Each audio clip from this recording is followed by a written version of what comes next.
No, did I sniff cocaine before this interview? No, there's no more coke in my system. Being an NBA player almost always comes with female attention. While many men consider that a perk, it can sometimes turn into a major problem. There have been several NBA stars whose promising careers took a dark turn, and surprisingly, the root cause often led back to their romantic relationships.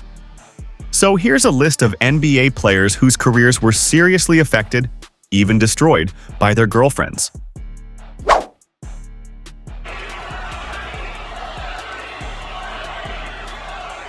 Tristan Thompson once faced boos and insults on the basketball court, all because of rumors that he had cheated on Khloe Kardashian while she was pregnant. Despite this backlash, many still respected him for his commitment to the game and his reputation as a hard-working player, both on and off the court. He was viewed as someone who always gave 100% regardless of the situation. But behind this polished public image, a chaotic personal life was spiraling out of control, one that would soon shock the basketball world. Over the years, Thompson's dating life has become a media circus, filled with scandals, cheating accusations, and paternity disputes. Things really heated up when he began dating reality TV star Khloe Kardashian in 2016. But his breakup with Jordan Craig, who was pregnant at the time, raised eyebrows. Many wondered if Khloe had played a part in that split. Then, in April 2018, leaked photos and surveillance footage surfaced showing Thompson getting cozy with other women, even though he was still in a relationship with Khloe. To make matters worse, she was just days away from giving birth to their daughter. The scandal caused a media firestorm and put Thompson under massive public scrutiny. Despite the betrayal, Khloe forgave him and chose to give their relationship another shot. But just a year later, in March, it happened again, this time with Jordyn Woods, a close friend of the Kardashian family. The revelation shattered Khloe's trust and sparked a public feud between her and Woods. The internet went wild. Fans picked sides, debates raged online, and everyone was watching the drama unfold.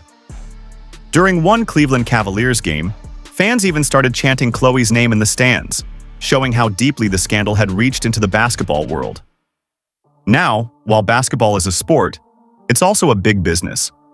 Public perception matters, and scandals like this can damage not just a player's reputation, but also the image of their entire team. That's exactly what happened to the Cleveland Cavaliers, who were trying to make a strong run in the NBA playoffs. Every win matters, not just for the title, but also for merchandise sales, ticket revenue, and brand image. But Thompson's scandal cast a dark shadow over everything. The Cavaliers didn't want to be known as the team that supported a player who cheated on his pregnant girlfriend.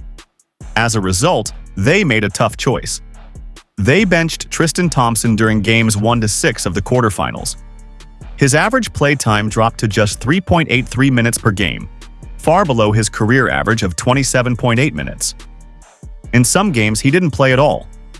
The only reason they used him in Game 7 was because elimination was at stake, and losing would have looked worse than playing a scandal-ridden athlete. The team made a calculated move.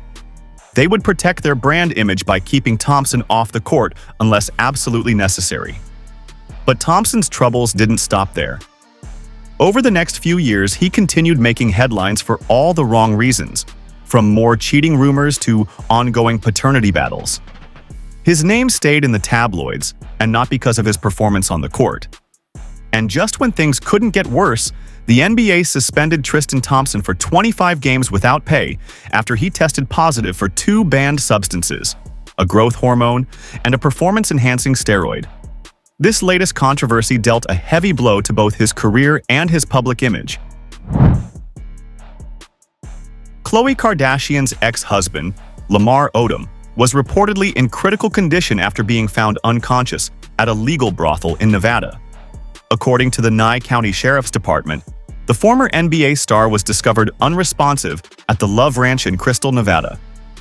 The Kardashian family has a history of relationships with high-profile NBA players, and Khloe Kardashian's marriage to Lamar Odom was no exception. They tied the knot in 2009 after a brief courtship. However, by 2013, Khloe filed for divorce following Odom's infidelity, public breakdowns, substance abuse issues, and eventual departure from professional basketball. In his memoir, Darkness to Light, Odom candidly discussed his battles with addiction, particularly his struggle with sex addiction, which ultimately led him to the Nevada brothel where he overdosed.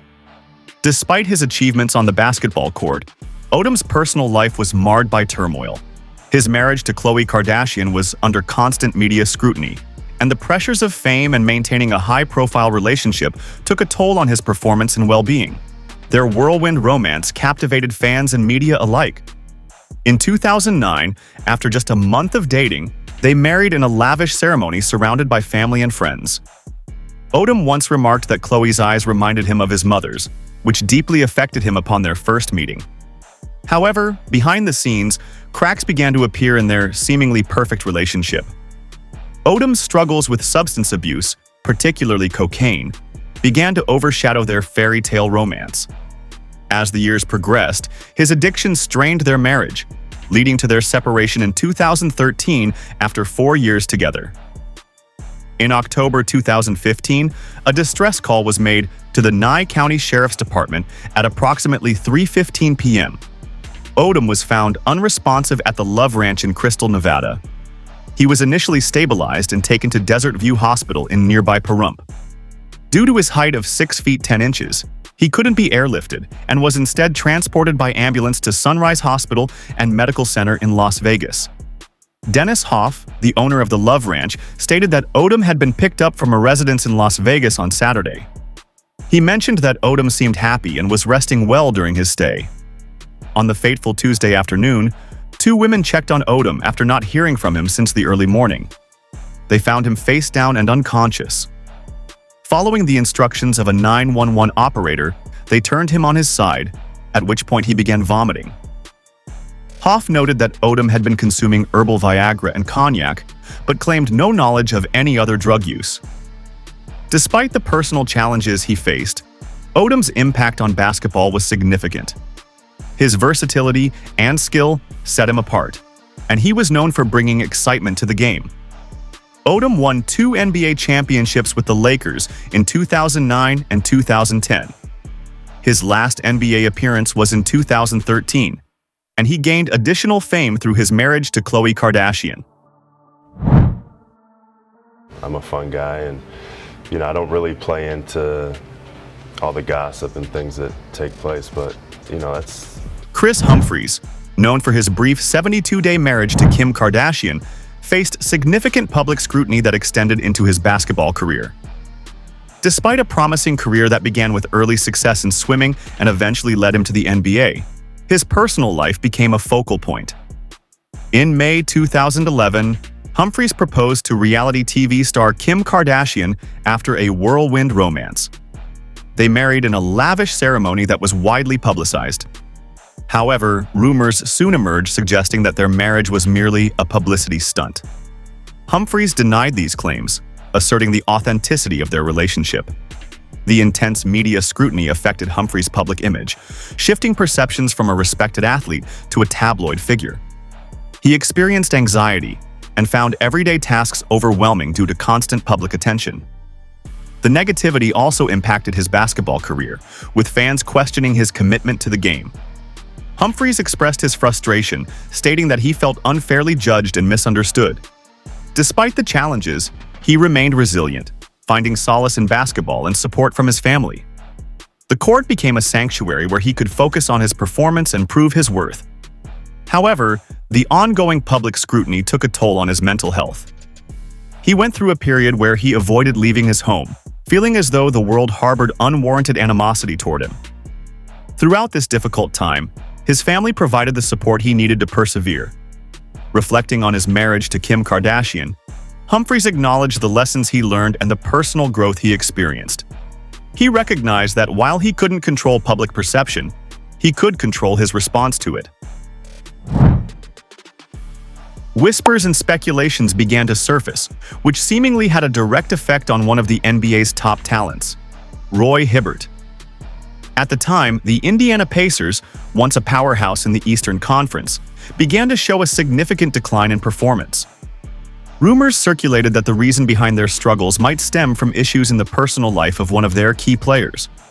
During Paul George's prime with the Indiana Pacers, the team had secured the top seed in the Eastern Conference. Everything appeared to be on the right track until gossip began to spread, suggesting that Paul George was involved in an affair with Roy Hibbert's wife, Valerie Cook. While this could have easily been dismissed as a baseless rumor, Hibbert's undeniable and visible drop in performance seemed to add weight to the speculation. The prevailing narrative indicated that Hibbert was mentally affected by several external pressures, including the rumors about his wife. In an effort to support him, Paul George invited Hibbert to go fishing after a team practice, hoping it would provide a mental break. He took me out on his boat after practice. We spent about 2 hours fishing, just relaxing, not talking about basketball, just chatting about life and trying to catch some bass. He helped take my mind off things. Hopefully, I can build on that. He's a great teammate, and I genuinely appreciate that he reached out, especially since he didn't have to, Hibbert shared during an interview. Hibbert was once considered one of the most dominant big men in the league, renowned for his shot-blocking skills and defensive dominance. He was a force on the court. But as the playoffs approached, everything changed. Hibbert's performance drastically declined, leaving fans and analysts baffled. In Game 1 of the 2014 playoffs against the Washington Wizards, the Pacers lost 102-96. Hibbert had another dismal outing. He failed to register a single point or rebound and committed 5 fouls in only 18 minutes of playing time. This wasn't a one-time issue. It was the second occurrence in the postseason where he went scoreless and reboundless, and the third time since April that year. To be frank, Hibbert's playoff performance was abysmal. Over 8 playoff games, he managed to score just 37 points in total, a sharp contrast to his earlier consistency as an offensive contributor. But it wasn't just his scoring that plummeted. His rebounding stats took a serious hit too.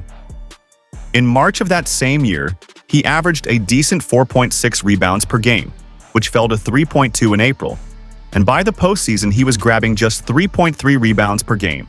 This rebounding deficiency was especially noticeable in Game 1 against the Wizards.